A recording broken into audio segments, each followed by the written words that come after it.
வியாழக்கிழமை நைட்டு போலவே வெள்ளிக்கிழமைக்கு தேவையான பூஜை ஒர்க்லாம் ஓரளவுக்கு செஞ்சு முடிச்சுக்கலாம் அப்படின்னு சொல்லி டின்னர் ஒர்க் முடிச்சுட்டு இந்த ஒர்க்கை நான் ஸ்டார்ட் பண்ணிட்டேன். டின்னருக்கு ரொம்பவே சிம்பிளா தோசை கூட தேங்காய் சட்னி வச்சு முடிச்சாச்சு.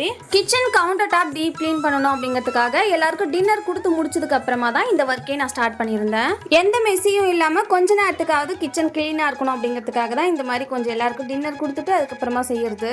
கிச்சன்ல ஒரு அன்னபூரணி தாயார் எப்போதுமே இருப்பாங்க.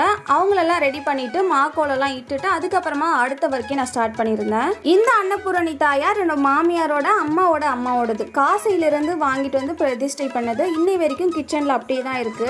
இன்னொரு ஸ்டாச்சுவும் இருக்கு, அது கொஞ்சம் சின்னதா இருக்கும், அது பூஜை ரூம்ல வச்சிருக்கேன். நைட்டே பூஜை ஒர்க் எல்லாமே நான் முடிச்சுட்டேன். மார்னிங் ஒரு விளக்கு மட்டும் ஏத்திட்டு என்னோட மாமியார் மாங்காடு கிளம்பிட்டாங்க. எங்களால போக முடியல, ஸோ அவங்கள மட்டும் தான் அனுப்பி வச்சிருக்கேன். ஈவினிங் தான் நிவேதனம் எல்லாம் படைச்சு பூஜை பண்ண போறேன். ஸோ அதுக்கு முன்னாடி இருக்கிற ஒர்க் எல்லாமே சீக்கிரமா முடிச்சிடலாம் அப்படின்னு சொல்லிட்டு பண்ணிட்டு இருக்கேன். நெக்ஸ்ட் விளாக்ல பார்க்கலாம்.